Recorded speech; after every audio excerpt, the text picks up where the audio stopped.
আসসালামু আলাইকুম রহমতুল্লাহি ওবরাকাতুহ। আলহামদুলিল্লাহি ওয়াহদা ওয়াসসালাতু ওয়াসসালামু আলা মান লা নাবিয়্যা বা'দা ওয়া আলা আলিহি ওয়া সাহবিহি ওয়া মাওয়ালা।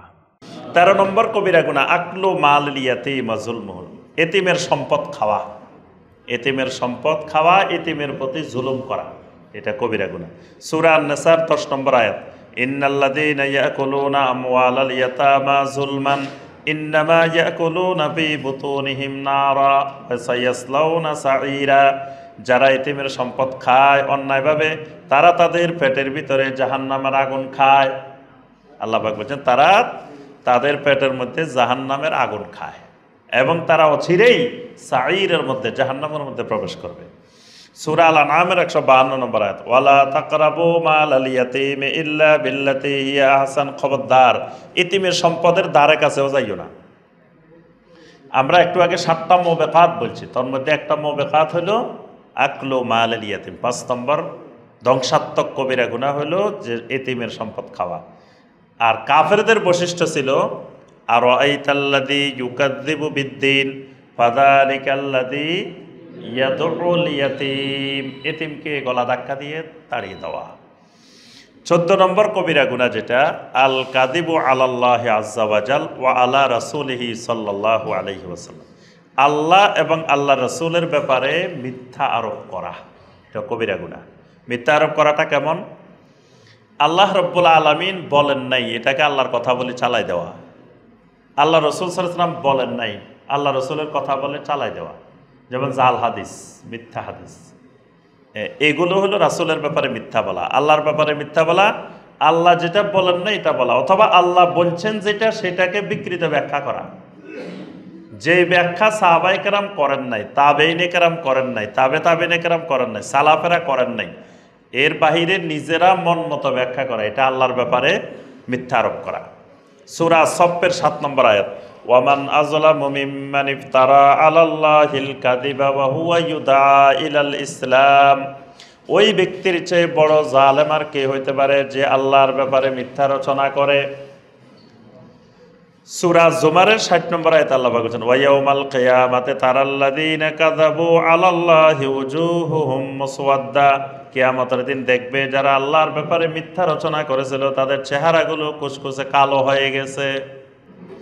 নবী সাল্লাল্লাহু আলাইহি ওয়াসাল্লাম বলেন, ইন্না কাযিবান আলাইয়া লাইসা কাযিবিন আলা আহাদিন। আমার ব্যাপারে মিথ্যা বলা তোমাদের অন্য কারো ব্যাপারে মিথ্যা বলার মতো না। মান কাযাবা আলাইয়া মুতাআম্মিদান ফালিয়াতাবাওয়া মাকআদাহু মিনান নার। কেউ যদি ইচ্ছাকৃতভাবে আমার ব্যাপারে কোনো মিথ্যা কথা বলে, সেই যেন জাহান্নামকে তার ঠিকানা হিসেবে নির্ধারণ করে নে। নবী সাল্লাল্লাহু আলাইহি ওয়াসাল্লামের ব্যাপারে মিথ্যা বললে জাহান্নাম তার ঠিকানা। 15 নম্বর কবিরা গুনাহ আল ফেরারু মিনাজ যাহাব।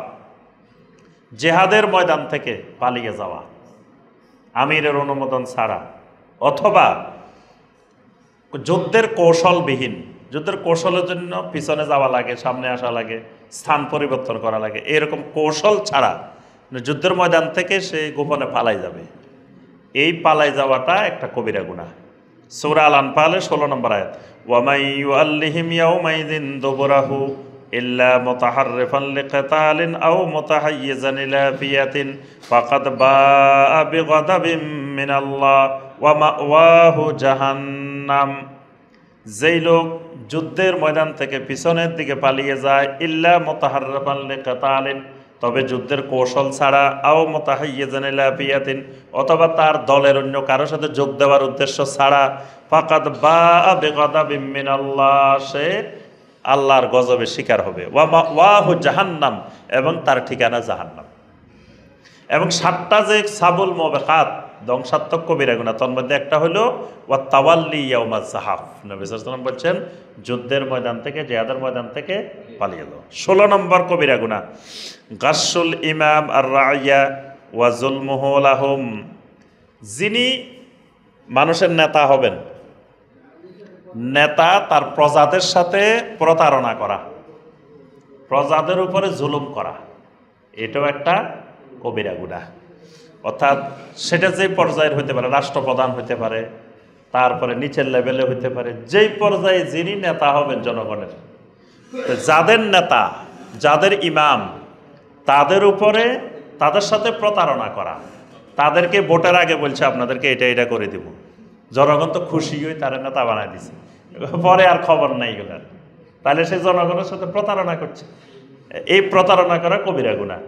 তারপরে জনগণের উপকার না করে সে জনগণের জুলুম করতেছে, এটাও কি কবিরা গুনাহ।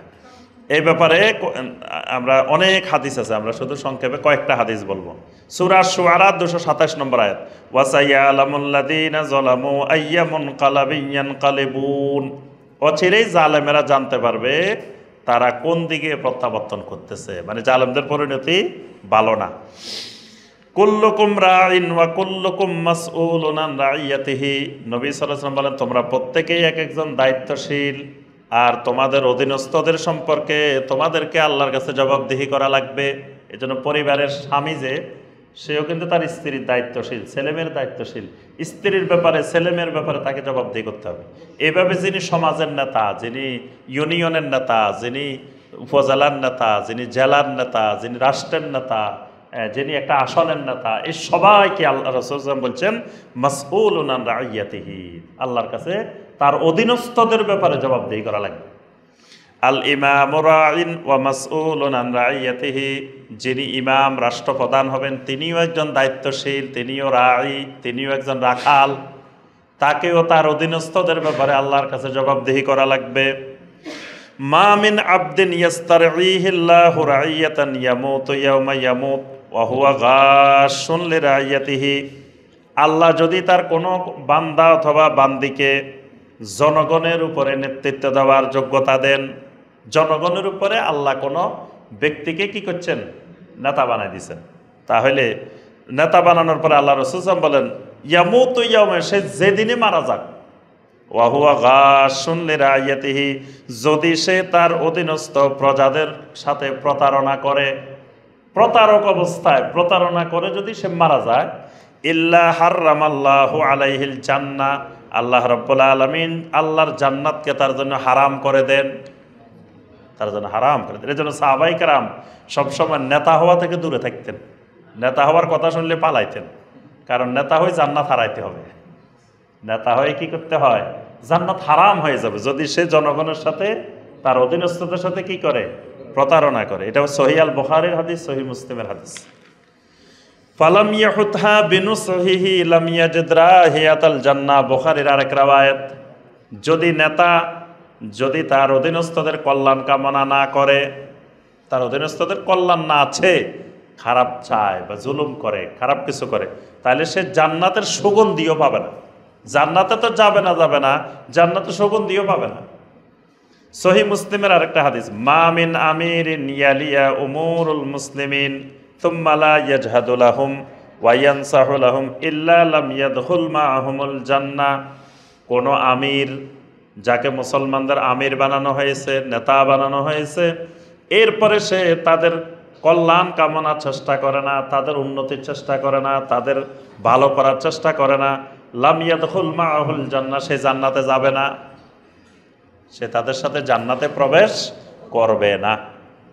সহিহ মুসলিমের আরেকটা হাদিস, আল্লাহুম্মা মান ওয়ালিয়া মিন আমরি উম্মতি শাইয়ান ফাশাক্কা আলাইহিম ফাশকুক আলাইহি, নবী সাল্লাল্লাহু আলাইহি ওয়াসাল্লাম দোয়া করছেন শাসকদের জন্য, আয় আল্লাহ আমার উম্মতের মধ্য থেকে কাউকে যখন আপনি নেতা বানাবেন, দায়িত্বশীল বানাবেন, ক্ষমতায় বসাবেন, ফাশাক্কা আলাইহিম, এরা যদি আমার উম্মতের উপরে কাঠিন্যতা আরোপ করে, ফাশকুক আলাই, আপনিও তাদের উপরে কঠিন হবেন। নবী সাল্লাল্লাহু আলাইহি ওয়াসাল্লামের দোয়া যে আমার উম্মতের উপরে, সাধারণ জনগণের উপরে যদি এরা কঠিন হয়, আপনি আল্লাহ তাদের উপরে কঠিন হবেন।